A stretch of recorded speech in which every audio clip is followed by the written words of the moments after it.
This is Ethan, and I'm here with Dave, and together we are Dave and Ethan's 2000-inch Weird Al podcast, episode 196-inch. On this episode, we interview Josh Pilch, animation director of the Amish sketchbook segment in Weird the Al Yankovic Story, and director of Weird Al's Your Horoscope For Today music video.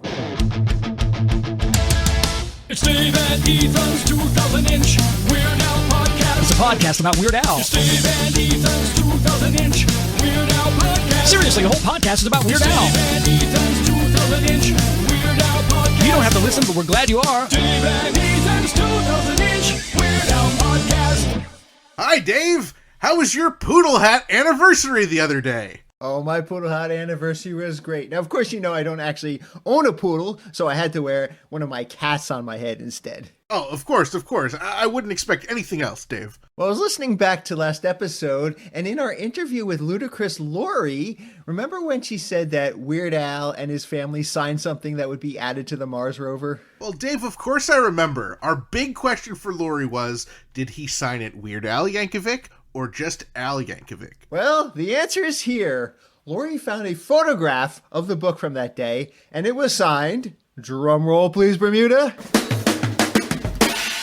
Al Yankovic. Well, I guess he thought signing the Mars rover was already weird enough. Indeed, and I'm sure glad that Lori did not have to travel all the way to Mars just to find out for us. Or did she? I suppose it's time for What's Happening in Weird Al Related News. Our very first news story comes from @AlYankovic on Twitter. Al Yankovic reports that there are now up-res versions of every single one of his music videos on YouTube. Al Yankovic goes on to report that this is due to the work of Pete Holmberg. So on behalf of all Weird Al fans around the globe, from all of us here at Dave and Ethan's 2000-inch Weird Al podcast, thank you, Pete! While the @Al Yankovic account has yet to steer us wrong, we here at Dave and Ethan's 2000-inch Weird Al podcast like to independently verify all news items, so of course we have asked our intern Frank to watch each and every music video to confirm that they have indeed been up-resed. Wait, that actually sounds quite pleasant. Why are we giving that task to Frank? Oh, yeah, you're right. Good point. Dave and I will independently verify that each and every music video is indeed up-resed ourselves. Meanwhile, we will force our intern Frank to watch each and every copy of Biodome with Pauly Shore, just to make sure that they have not been up-resed. Our friend and Patreon supporter Jeff McClelland reports that the Illustrated Al was just nominated for an Eisner Award. The Eisner Awards are given for creative achievement in American comic books, and basically are the comic industry's equivalent to the Academy Awards. Now save the date, put it in your calendar. This year's trophies will be presented on July 21st at the San Diego Comic-Con. We are super excited for all of our friends who have worked on the comic, especially past guests of the podcast, Jeff McClelland and Kelly Phillips. And we'll be talking a little bit more about the Illustrated Al with this episode's guest, Josh Pilch, as well. And quite obviously, the inclusion of 347-772-8852, colloquially known as the 347 Special Hotline phone number on page 157 as part of the Good Old Days chapter, was just that extra little nudge that secured them the nomination. From all of us here at Dave and Ethan's 2000-inch Weird Al podcast, congratulations and best of luck to everyone who worked on the Illustrated Al. At long last, the vinyl releases of the Weird the Al Yankovic Story soundtrack are finally in our hands. The albums were officially released on May 19th, though a few people may have gotten them early, and there are two editions of this album. The standard edition, which is pressed on hot pink vinyl, and the Barnes & Barnes & Noble exclusive, which is green and glows in the dark. Our very own Dave Elvis Rossi posted pictures of the glow-in-the-dark version over on our official Facebook group, group.2000inch.com, including one of the glowing vinyl after being charged for the requisite 27 minutes. So be sure to check those out if you haven't already, or if you're too scared to open your copy. Last Friday, Weird Al performed as part of the Wild Honey, Lenny Kaye, and Rhino Nugget Celebration Autism Benefit at the Alex Theater in Los Angeles, California. Weird Al took the stage to perform accordion on Sit Down, I Think I Love You, along with Susanna Hoffs and Owen Elliott. At the event, they were selling custom hot sauce to commemorate the evening, featuring the names of the performers, including, you guessed it, Weird Al. Eagle-eyed followers of @Suzanne Yankovic Photo on Instagram may have seen a second special hot sauce in the background of one of her photos. It was a Weird Al Nature Trail to Hell hot sauce. Now, unfortunately, that was not publicly available for sale at the event, as it was created in limited quantity as a special gift for Weird Al. But how pretty stinking majestic. It was a busy weekend for Al, as Saturday was the Middle-Aged Dad Jam Band secret show in Los Angeles featuring none other than Weird Al. Boy, it sure would be nice if one of our listeners attended the event and called to tell us about it.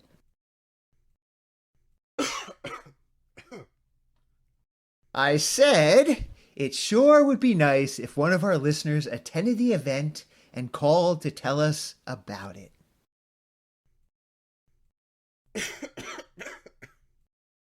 Yeah. Or not. Geez, you'd think our intern Frank could have edited out that awkward silence. All right, so moving right along. Oh, what a surprise! Looks like there's a message on the 347 Spatula Hotline, the official hotline of Dave and Ethan's 2000-inch Weird Al podcast. All right, lousy intern Frank, let's hear it.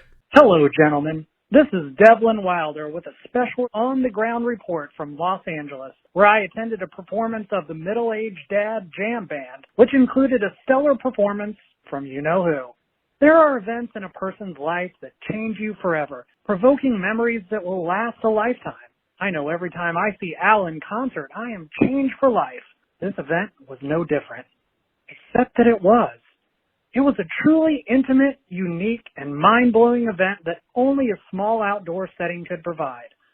The Middle-Aged Dad Jam Band is led by actors Ken Marino on lead vocals and David Wayne on drums, who are both known from Wet Hot American Summer, with band members Frank Barrera, John Spurney, Eduardo Pena, Henry Wayne, Kestrin Pantera, and Jordan Katz. The various special guest band members and soloists for the show included Jackie Tone, Jess McKenna, Joe Latrulio, Lisa Locicero, Matthew Zickel, Craig Wedren, and of course, Al, who joined the band near the end of the show to play We're an American Band by Grand Funk Railroad, during which the surrounding lights went out and the stage was lit by the phone lights of the performers on stage, making an intimate and ferocious rock song even more lively, not to mention Al doing some of the best singing I've ever heard him do live, which is saying a lot in reference to how many times I've seen him live, though it definitely helped to have a vantage point not 20 feet from the stage that I was so happy to enjoy with fellow Al fans Amanda Cohen and Summer Woods. Al then joined the band for a few more songs and played through the rest of the concert to raucous applause. Among the crowd filling the lawn outside the stage was Adam Scott, Ryan Hansen, Ife Nwanwe, and a ton of other notables. After the show, Amanda and I went over to say hello to Al. As she said hello, Suzanne walked over to give her a hug and introduced herself to me. Though I'd been on set with her for Weird, the Al Yankovic Story, and had seen her a few times at Al concerts and events, this was the first time meeting her in person, and she was just as delightful as I'd imagined. Amanda and I got a quick photo, or a few, with Al, then we headed out for the night. It was definitely one of the most incredible live performances I've ever witnessed in my existence. Bravo to Devin Young and Little Secret LA for putting on such a phenomenal show. Thank you for the call, Devlin. It sounds like it was a pretty stinking majestic event. We hope to catch Al in the Middle-Aged Dad Jam Band sometime in the future. This Friday, May 26th, Bermuda will be performing a free show with his band, Idle Hands. Idle Hands will be playing blues and rock and roll at TGI Fridays on Friday in Long Beach, California. Sounds like it's going to be an awesome show. If you do go, be sure to order some Friday's mozzarella sticks for us. And make sure you check to see if all the band members really do have idle hands. I'm a bit skeptical with that claim. This episode is brought to you in part by vegan burrito restaurant Burrito Burrito in Troy, New York, home of the 2-pound double wrapped in a quesadilla Burrito Burrito and Wizard Burger in Albany, New York. Come on down to Burrito Burrito and Burrito Burrito your Burrito Burrito, or hop on over to Wizard Burger for mouth-watering, loaded, dare I say beefy, vegan burgers. From Troy to Albany to Uranus, Burrito, and Wizard Burger, feed the hungry with out-of-this-world, plant-based, real food, always vegan style. Visit burritosquare.com and wizardburger.com and order ahead. And finally, at the rear end of this episode's news segment, there was another item we wanted to address from Suzanne Yankovic's public Instagram account. Drumroll please, Bermuda! Weird Al's butt. Yes, last week Suzanne posted a picture of the Paradis posterior while he peeled potatoes, and we decided to get to the bottom of it. And no, don't worry, it's not explicit. He's wearing all of his clothes. But you'd never guess that from some of the comments people were leaving under the photo. Here are a few of them. Swoon! Finally, the thirst trap we've all been wishing for. This picture would have been the death of me when I was a very strange 14-year-old girl with a huge crush on Al. I said to my wife, there's a picture of Weird Al's butt. And my 6-year-old yelled, I want to see a picture of Weird Al's butt. Close your eyes. This one's for the mamas. Now, not to be cheeky, but we here at Dave and Ethan's 2008 Weird Al podcast can only speculate that we will finally be getting that Al's Buns calendar that was teased in the Authorized Al. Well, now that the news is behind us, it's time for this week's interview. We are very excited for our next guest. He's the creative director at Augenblick Studios. He's also the director on the animated Your Horoscope For Today music video, and he directed the Amish sketchbook segment in Weird the Al Yankovic Story. It is our great honor to welcome to the podcast, Josh Pilch. How are you doing, Josh? I'm doing great. Thank you so much for having me. Yeah, thank you so much for joining us. Yeah, this is so exciting to finally chat with you, Josh. We actually, before we hopped on the interview, we were talking about, we actually connected with you months ago before Weird the Al Yankovic Story actually came out. Yeah, that's right. I as Dave said, I directed this animated segment that's in the movie, and movies, you send your work to the people making the movie, and then you don't know, things change, things get cut out. And I was very concerned whether or not that segment was going to make it to the final cut. So I thought my best bet would be to ask someone who saw it, Dave and Ethan. And we confirmed to you. And you were very kind to tell me, yes. Yeah, we were there for the premiere, the very first showing, so we can confirm that it was in that showing and every showing we've seen since. So they haven't cut it out yet. That's true. Yeah, I'm waiting for one. If you notice a viewing where it's gone, I want to know. We'll keep you updated every time we see the film, Josh. Great. That's our promise. Yeah, that's only fair. I think every time you watch the movie, tell me when you begin. We'll update you if we stop to get some snacks or something from the fridge. We it might throw off the runtime of when. Right, segment because I will be expecting at exactly 1 hour and 10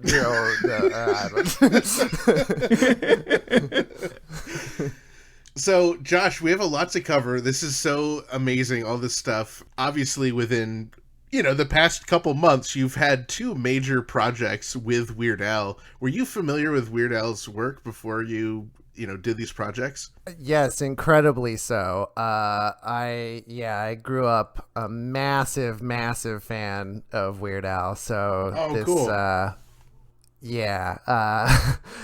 was actually kind of I was very much enabled by my parents because I think when I was a little kid, music for 10-year-olds or marketed to 10-year-olds wasn't particularly interesting to me, but then stuff that's maybe a little more mature wasn't quite ready yet. So my mom got me In 3D. That was my first CD. And from there I was obsessed, and then my parents would anytime Weird Al would play in a basically anywhere nearby for well into high school, like they would take me and my friends, and I saw him so many times. We'd all wait out back from the venues trying to meet him to varying degrees of success. Cool, I love it. Yeah, I was a weird. Yeah, I was a pretty devoted fan, and am a pretty devoted fan. Well, Josh, I'm a veteran of actually standing out by the bus hoping to meet Weird Al after a concert as well. So I'm just curious if you would let us know. You said you were a little kid waiting out by the bus. I was a little bit older when I was doing it, but I'm just kind of interested in hearing your story. The first time that you actually got to meet Weird Al, whether it was out by the bus or somewhere else.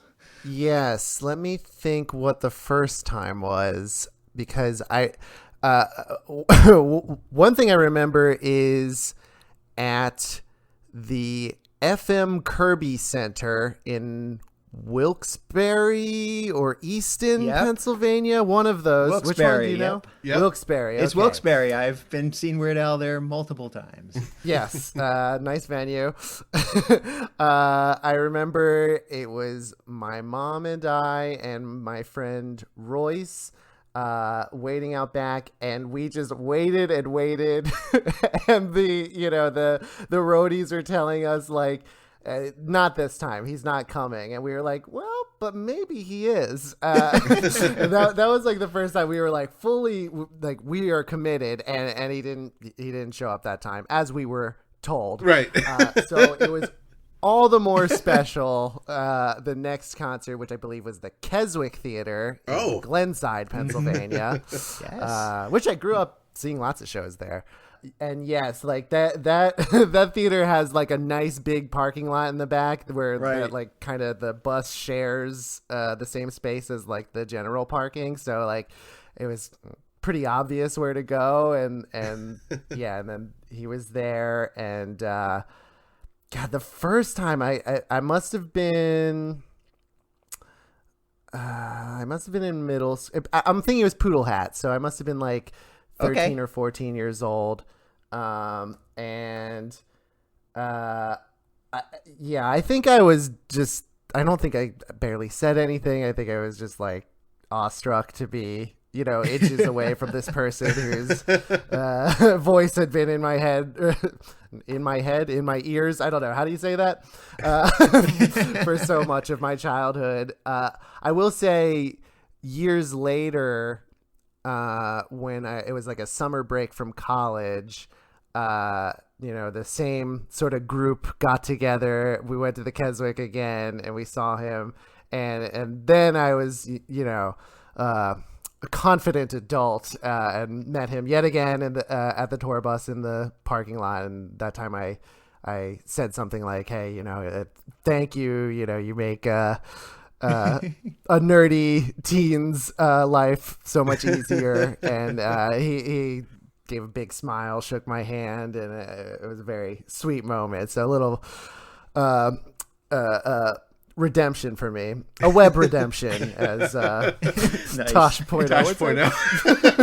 That's a weird throwback reference there, Josh. I don't know. Josh, I feel like so connected to you because obviously we're both big Weird Al fans, but the first time I ever met Weird Al was the Poodle Hat tour. Sounds like we're about the same age, and I probably started listening to Al around the same time you did. So I think we followed a pretty similar path as Weird Al fans. That's awesome. Yeah, that's really cool to hear. Are you in your 30s? Yes. Cool. Then we're about the same age. Well, once again, I feel like the boomer of the podcast. All right.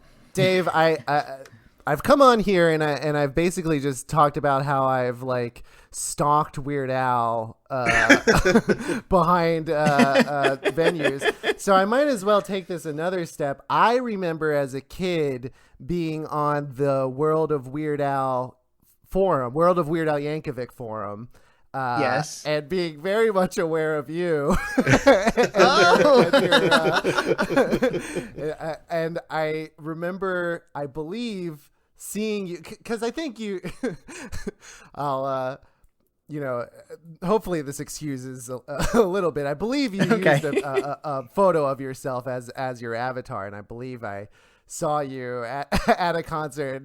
I remember sort of whispering with my friends, like, "That's the guy with the tattoos." So awesome.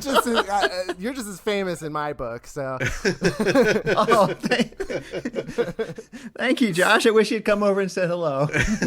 yeah, right. That would make my story less creepy if I had done that. But alas, I'm a weirdo. Well, I remember the first time I met Dave, I was a kid and I recognized him from Weird Al Internet, and I went over and took pictures of his legs, with permission, of course.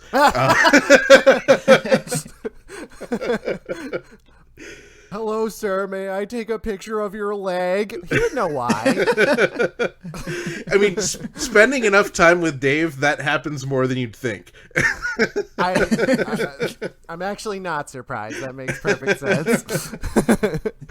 So, Josh, you grew up a Weird Al fan, and then you ended up, I assume you went to college for design, animation, art. What was your field of study? It was animation. I went to the Savannah College of Art and Design down in Georgia, which is a really beautiful place to, learn to get better at art or learn how to make art.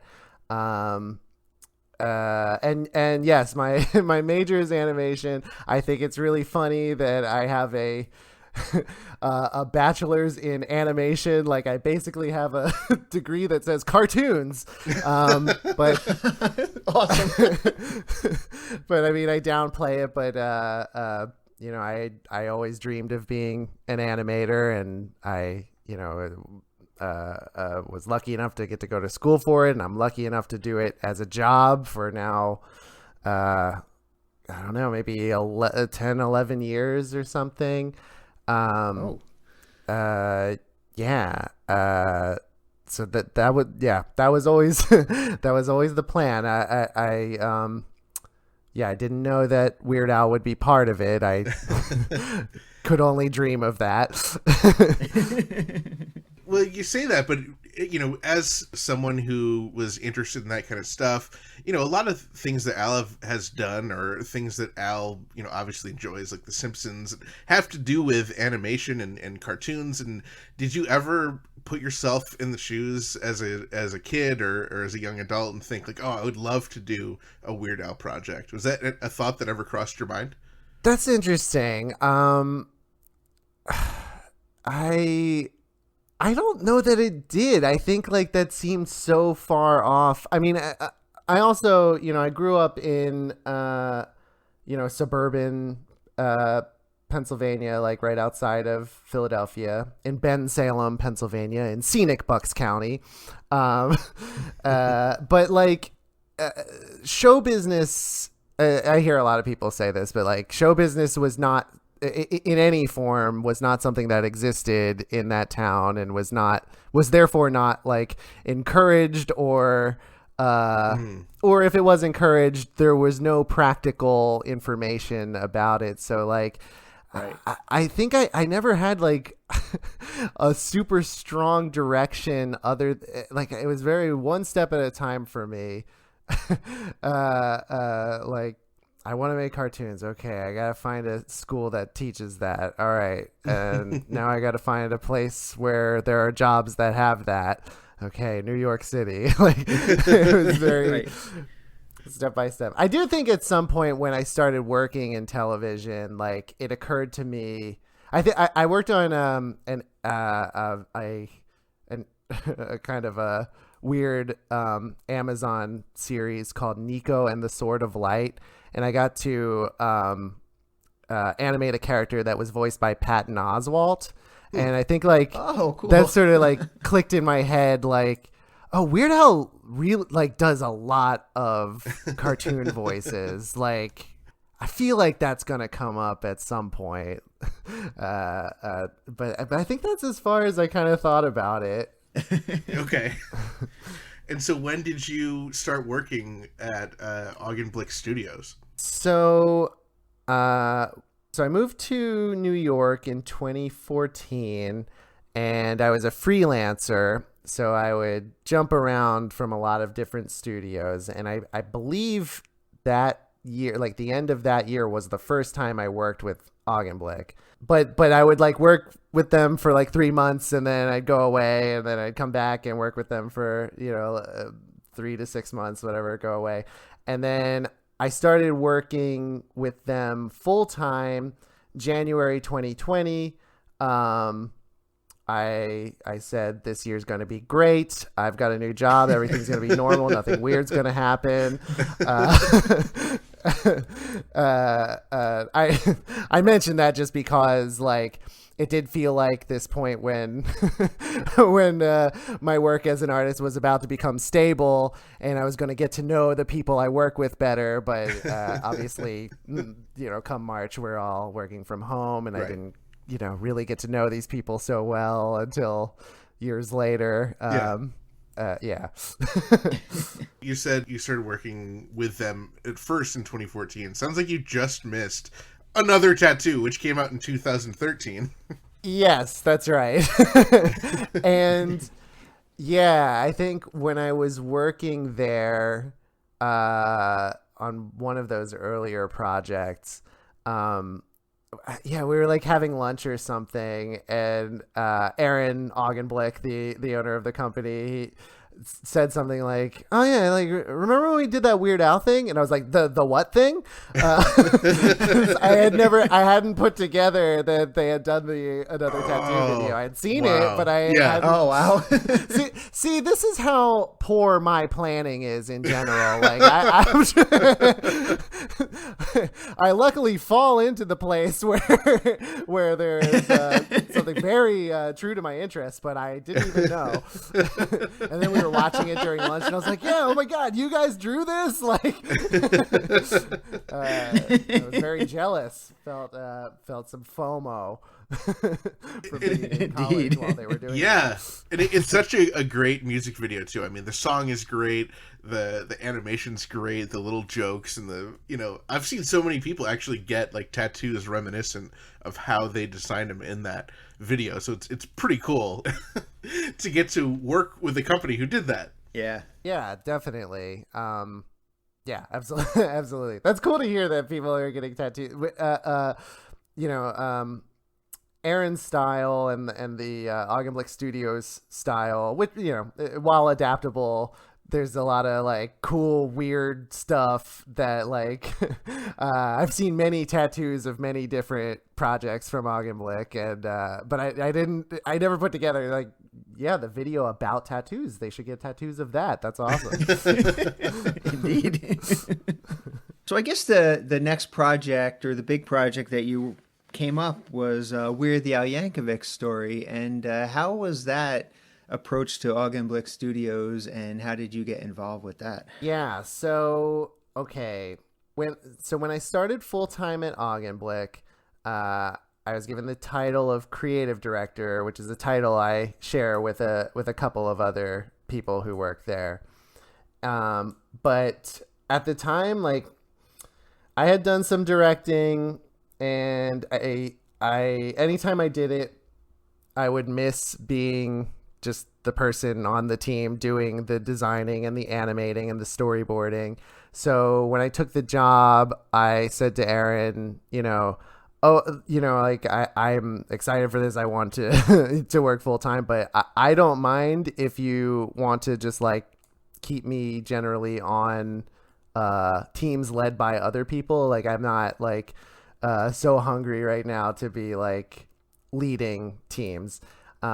And that remained true until I believe it was the end of 2021. So like December 2021, Aaron got this email, I think from the producer, from a producer of the movie, saying like, I think based on the Another Tattoo video, that Al was interested in having the studio do stuff for for the movie. There's an animated segment. Also, this made us aware that there was a movie, which was very exciting. I remember also like, I feel like I always, kind of downplayed my Weird Al fandom, because when I talk about it, I talk about being a child stalker outside of many music venues around Pennsylvania. When you say child stalker, it sounds a lot worse than what you actually did. I hear it now. Yeah. No. A child who is a stalker. Yes, okay. Not great, but better. Hey, markedly better, I think.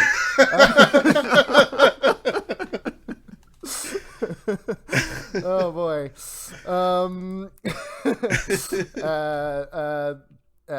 Yeah, see, so this is why I don't talk about it. It sounds even worse when I describe it.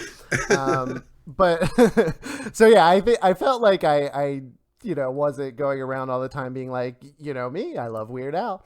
But when this project came through, Aaron was like, Josh, you're going to be psyched for this one. And I was like, I am, but how did you know that? So I think it just like emanates from me or something.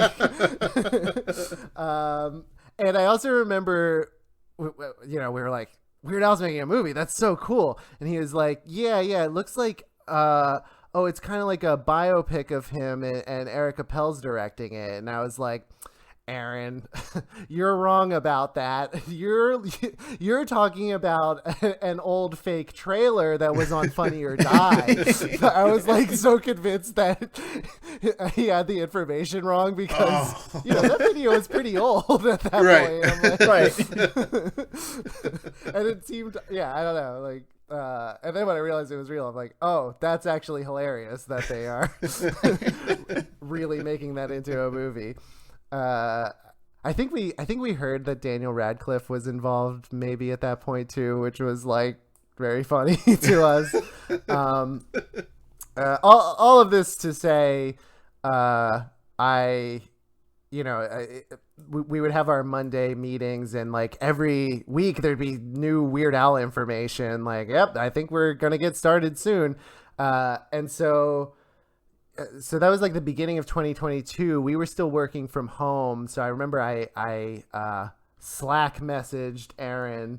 I know I sort of like said I don't want to lead stuff. But if there's anything I could do on the Weird Al project, like I definitely want to do that. And Aaron is like, very cool to work with for a lot of reasons, but he loves connecting people to work that they're like very excited for. So like as soon as I said that, he's like, oh yeah, okay, we're gonna figure this out. And he like sent me all of this like reference material that Eric Appel had sent him of like these sketchbook drawings. I guess people listening know the scene we're talking about. Yeah. Weird course. Al's dad's sketchbook. Yes. Yes, he sent all these sketchbook drawings, and he sent like a an animated. It was an animated comic book of Watchmen. I think trying to convey the idea of like fairly realistic drawings, moving in like a somewhat limited way. So Aaron sent me these things right away, and he's like, so do you think, you think you can draw like this? You can draw like this sketchbook, and you can make it move like this motion comic. And like, I was like surprised, I think, because, I'm like, Weird Al project, I'm going to get to draw cartoons. And then it was like this, hyper detailed, realistic drawings. Right. And I was like, yeah, absolutely, I can draw that. I'm not at all sure that I could. And Aaron was like, well, send me, if you have work like that, send it to me. And like, I'll send it to I actually don't think he told me he was going to send it to other people. He was just like, send me work that you have like that. And I'm like, I definitely have work like that. So I, got off, or I, stopped messaging him and immediately started drawing something specifically for that I did not already have. which was this cool, like I gathered it was going to be about Amish paradise. So I found a photo reference of Al in the Amish, costume, and I faked the I took the sketchbook reference images that he sent, and I faked the texture of the paper, and then I was like looking online. It looked like a lot of the drawings on the reference had been drawn in like ballpoint pen, so I started researching how to make a Photoshop brush look like a ballpoint pen, and I did this drawing of Al in these big scratchy ballpoint pen lines, and tried to make it look realistic and all that. It sort of reminded me too, as I was doing it, I'm like, oh, I actually do draw like this. When you're an animator, you have to adapt to whatever project you're working on at any given time. It's kind of a fun thing about it, but I forget oh yeah, I do have a history of this kind of realistic sketchy kind of art. So I sent that to Aaron, and I believe he sent it to Eric, and then Aaron and our producer at the time, Carrie Miller, they're asked me to do a video call with them, and then Aaron said, you're gonna direct this animation, direct this sequence, and I fell out of my chair, and actually I was listening to you guys's story. I was listening to the episodes that you recorded as you were working as background actors, and I was listening to the one that you recorded I guess you were about to go to LA, I think, and you were describing how to just get the news, and you're just kind of jumping up and down, and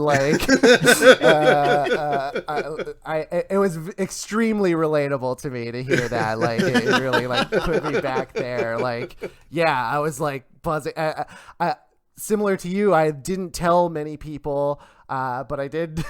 I called my mom and dad, and I think I called my mom first, and she was in the parking lot of an Acme supermarket, and I told her, and she was just oh my god, over and over.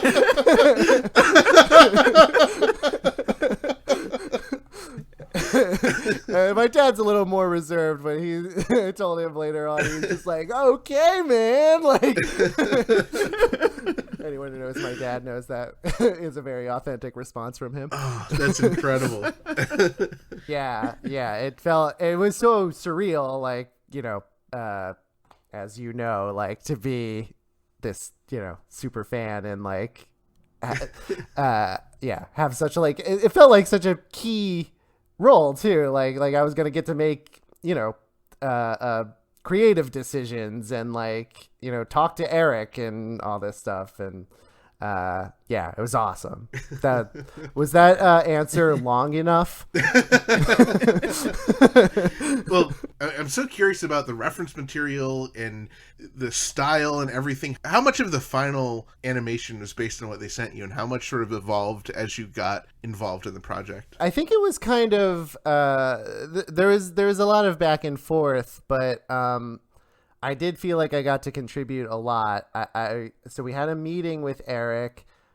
He sent us what did he send? He sent the pages of the script with the animated segment, which that was cool too. That it was truly all described in the script. So from what I understand, Eric and Al, would just sort of trade back and forth writing this script. And so I guess whoever wrote that section, had this very clear vision of an animated sketchbook, and like then there will be a church, and then there will be the stocks, and like wow. So it was pretty specific at that point. So yeah, he had sent us the script, and he sent us. They had already filmed that scene. This is the other thing. We all know the film shoot for that was famously quick. I forget. Right. Yeah, and something like 18 days, I believe it was. Right, 18 days to film everything, and then every other, post-production, I have to guess pre-production, was similarly just like a whirlwind from what I can tell. Right.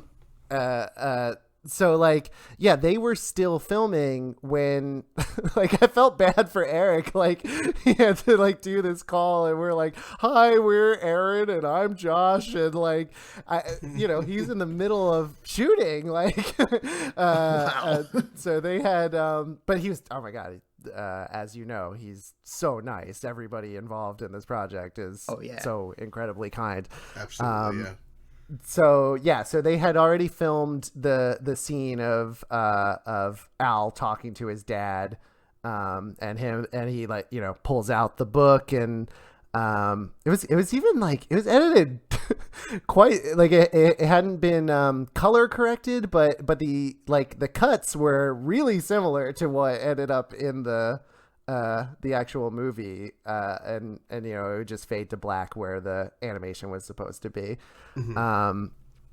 So the first thing I did was I just sketched a bunch of characters, which is kind of what I would do, what we would do, like at the beginning of a TV series also, but like we just, it was a little more vague, but it was like, we have to do Al's dad at a younger age. Like I think he was supposed to be like 8 or 9 when we see him in the beginning of the segment, and he's like a little kid singing in the church pews. and then I had to sketch him as a teenager because for when he goes on Rumspringa. And then we're like, well, let's like pull out a few other characters in here. Like there's a menacing Amish elder throughout. So I did a couple versions of a mean looking Amish guy. And then we're like, who else is in this? And there's the part where, street toughs in the city throw him into a dumpster. So I was like, I'll draw some street toughs. So that was the first thing I said. I like designed all these, sort of side characters. But by the way, I don't believe the dumpster or trash receptacle, whatever you want to call that big thing. I don't think that was invented yet in the time period that this would have been. Because I was like Googling 1940s dumpster, but like trash collection was way different in the beginning of the 20th century is what I learned. So that's probably the one inauthentic thing in the whole movie. The only thing, yes. A travesty. That's amazing. There's bound to be one thing in every movie, and I guess it has to be the trash right. receptacle in this one. Yeah. Exactly. So I did those designs, and then the next thing I did was I did like storyboards. Oh wait, I did those designs, but then I also did like I like picked certain scenes that like seemed important, like him singing in the pews and him sketching on his easel, all this stuff, and I did like sort of like a full rendered drawing of that was supposed to simulate what it would look like in the final piece. So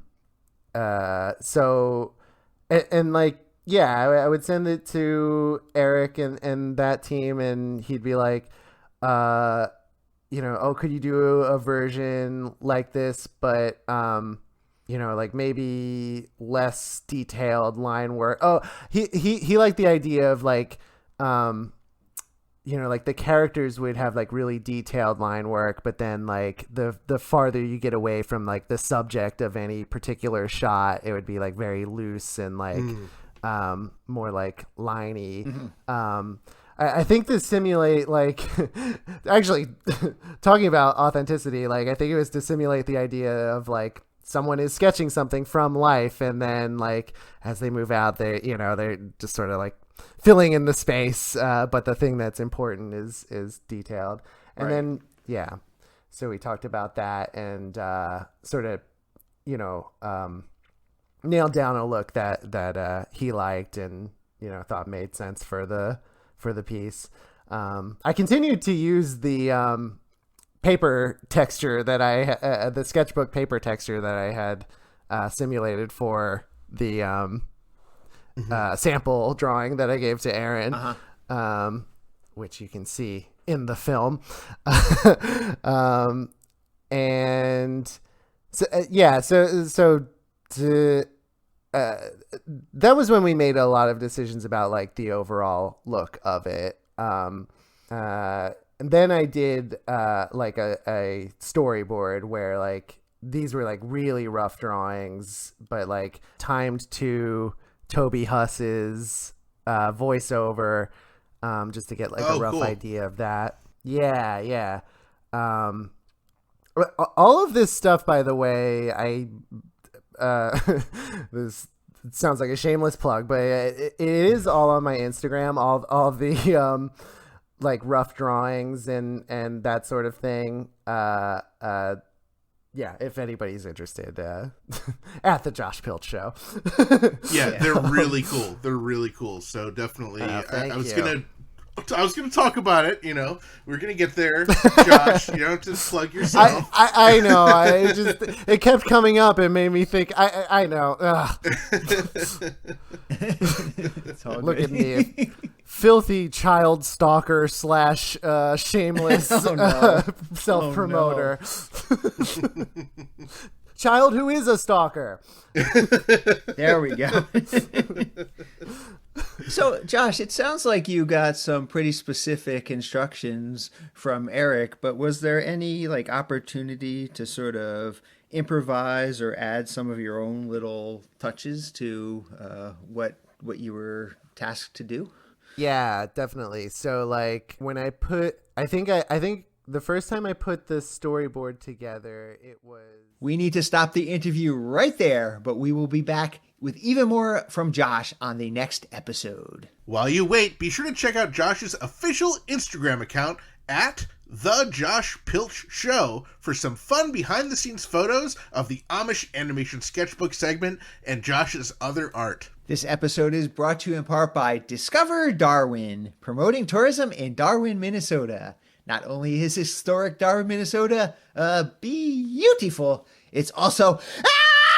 the twine balls are coming!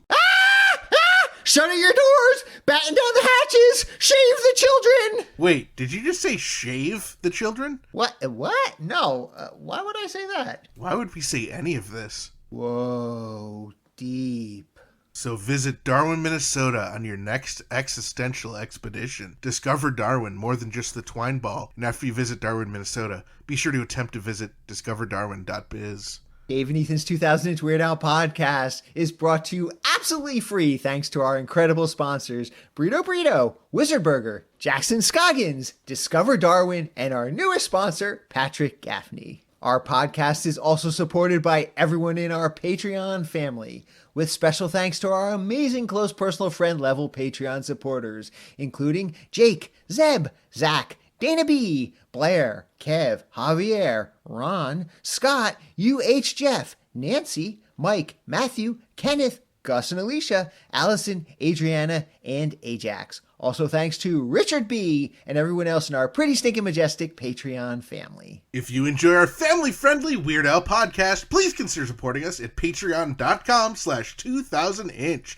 There are awesome benefits like getting your name on the podcast, your own private RSS feed, which gives you early access to each and every bonus episode, and the self-satisfaction of doing something important with your otherwise pitiful, meaningless existence. And now would be a good time to join if you haven't already, because you'll be the very first to hear each and every one of our remaining, brand new, ridiculously self-indulgent bonus episodes the instant they drop. And don't forget to check out our official merchandise shop over at shop.2000inch.com. All proceeds from purchases go directly towards supporting our fine podcast.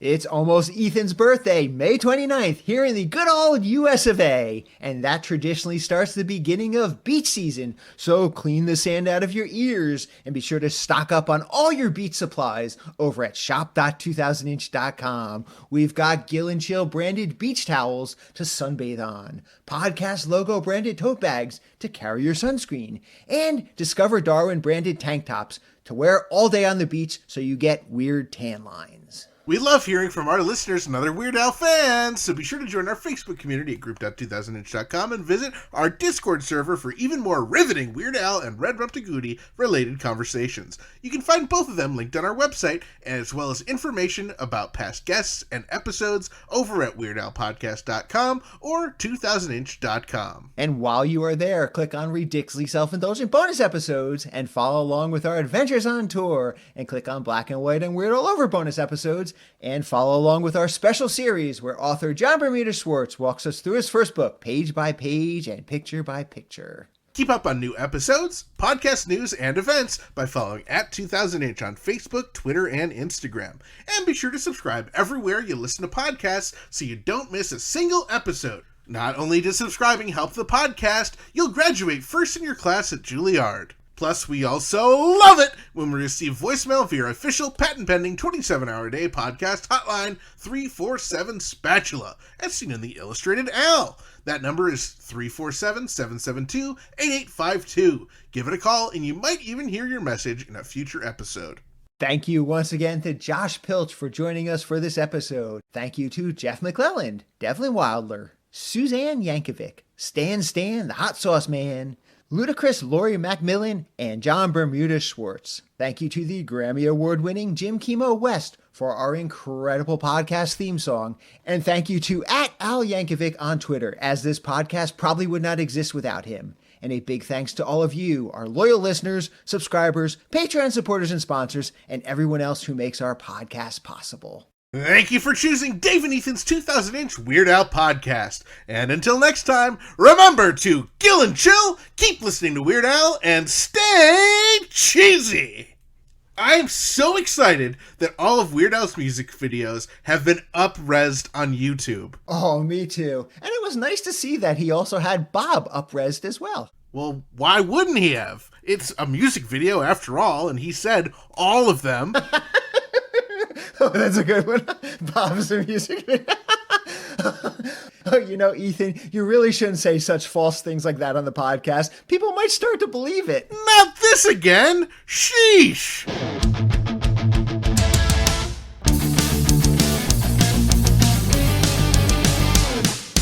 That was Dave and Ethan's 2000-inch Weird Al podcast, episode 196-inch. Weird Al upped his res, so up yours too.